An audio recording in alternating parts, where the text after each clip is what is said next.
America ने फिर से चुनौती दी है उन तमाम देशों को जो इस वक्त कहीं ना कहीं ईरान के समर्थन में आ रहे हैं। आप जानते हैं कि किस तरह से इस वक्त ट्रंप की ओपन चुनौती है उन तमाम देशों को जो कहीं ना कहीं डायरेक्टली इनडायरेक्टली ईरान को समर्थन दे रहे हैं। इस वक्त कुछ लोग जुड़े हैं, समझने की कोशिश करते हैं क्या कुछ कहना है। उनका नाम बताएं आप पहले। मेरा नाम शेख अता मोहम्मद है। अता साहब बताइए, किस तरह से जिस तरह से अमेरिका के फरमान आ रहे हैं बार बार हम देख रहे हैं, और अब ईरान को लेके उन्होंने कहा है और ये भी कहा है कि कोई भी देश जो उनको सपोर्ट करता है ईरान को, उन पे हम एक्स्ट्रा टैरिफ्स डाल देंगे, कोशिश यही रहेगी कि उनके साथ कोई बिजनेसेस ना हो। किस तरह से देखते हैं? देखिए जनाब, पहले मैं आपके माध्यम से एक बात कहना चाहता हूँ कि जो भी यहाँ पे हो रहा है ये गलत हो रहा है। कि अमेरिका एक पावरफुल मुल्क है, उसमें कोई शक नहीं है, वो डेवलप मुल्क है, उसमें कोई शक नहीं, मगर ये भी ठीक नहीं है कि हर किसी मुल्क पे वो चढ़ाई करता है, किसी मुल्क को बात नहीं करने देता है। ये क्या इशू है कि हर वक्त वो जंग लड़ाई पे उतरा है? क्या मतलब, ये कौन सी गुंडागर्दी है? हर कोई मुल्क अपने मुल्क को संवारना चाहता है, हर कोई देश अपने देश को देखता है, कैसे बात चलेगी, कैसे हमारा देश आगे बढ़ेगा, कैसे हमारे देश में तरक्की होगी, सब कुछ देखते हैं। कहीं वो ईरान को धमकी देता है, कभी हिंदुस्तान को धमकी देता है, जो भी अच्छी बात करता है उनको वो धमकी दे रहा है। ये बात अच्छी नहीं है। हमारे जहन से ये बाहर है बात। इसे अच्छा नहीं लगता है। ये रोज रोज जंग की बात, रोज रोज ये लड़ाइयों की बात, इससे क्या होगा? आप ही बताइए, इससे क्या कोई मसला हल होने वाला है? ये गुंडागर्दी से कोई मसला हल होने वाला नहीं है। और हर कोई देश यही चाहता है कि अमन हो हर किसी देश में, चाहे मुसलमान हो, कोई भी हो, हिंदू हो, हम भाईचारा से रहने चाहते हैं। ये जंग वंग हम नहीं चाहते। जंग से क्या होने वाला है? अभी आप यूक्रेन का हाल देखिए, अभी पिछली बार ईरान इराक में देखिए आप क्या होगा। फिर उस जंग से क्या मतलब निकला? अमेरिका उतरता है पहले ही कि हम एक पावरफुल मुल्क है, हम हर किसी पे चढ़ाई कर सकते हैं, हम ये पंगा चालू रखना चाहते हैं क्योंकि उनके पास मशीनरी है, वो मशीनरी बाजार में बेचना चाहते हैं जंग के लिए।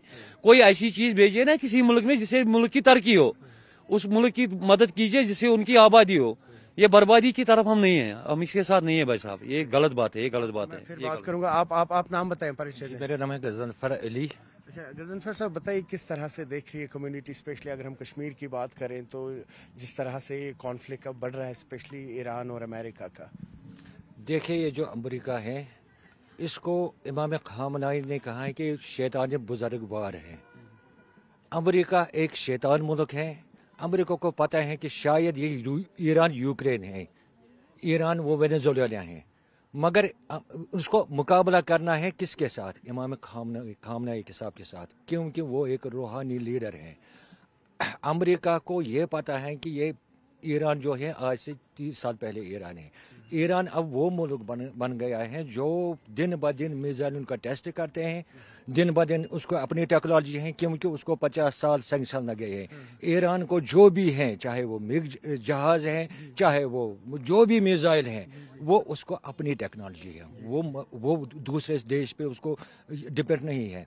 अगर अमेरिका को अपने मुल्क को बचाना है ना, तो उसको दुनिया के सामने आना है, दुनिया को माफ़ी मांगनी है, ये गुंडागर्दी ख़त्म करनी है, क्योंकि वो ये चाहता है कि जो भी ईरान का सपोर्ट करते हैं उस मुल्क पे वो बोलते हैं ये दहशतगर्द है।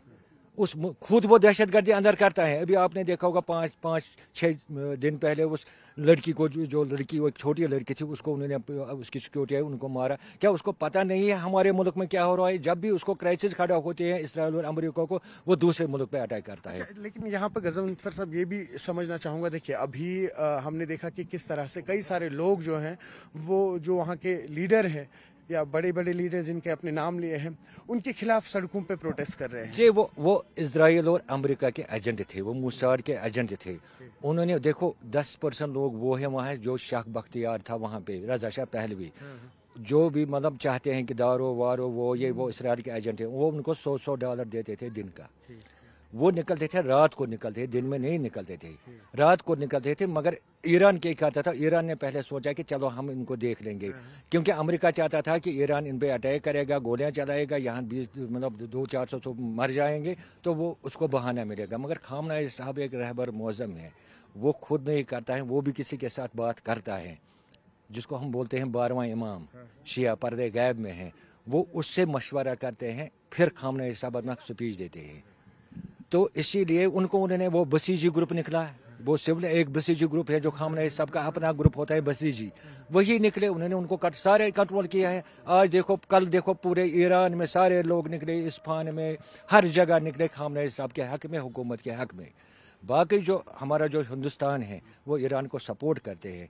अमेरिका को ये खुंदक है कि अमेरिका नहीं चाहता है कि और ईरान को ये लोग सपोर्ट करें, चाहे जो भी मुल्क हो उसको वो चाहता है कि दुनिया मेरा गुलाम बन जाए, मगर वो कोई नहीं होगा। बाकी अरब कंट्री जो है मैं उनको भी गुजारिश करता हूँ कि भाई दबाव डालो अमेरिका पे ताकि ये ख़त्म करे, ये मतलब ये जो अमेरिका को ख़त्म करे, क्योंकि ये क्या चाहता है कि इनका एक ही देश है कि मुसलमान मुल्क मेरे गुलाम रहे। शुक्रिया। तो ये आपने सुना कि किस तरह से लोगों की प्रक्रियाएं सामने आ रही हैं जब हम अमेरिका ईरान के हवाले से बात करते हैं। अब देखना ही होगा कि आने वाले वक्त में किस तरह से इस वक्त अमेरिका का प्रहार क्या फिर से जारी रहेगा ईरान पे, और अगर ईरान पे उन्होंने किसी भी तरीके का प्रहार किया तो किस तरह से रिटेलिएट करेगा ईरान, आने वाले दिनों में ही पता लगेगा। न्यूज़ 18 के लिए अयूब खान के साथ श्रीनगर से मैं सरोज कफीर।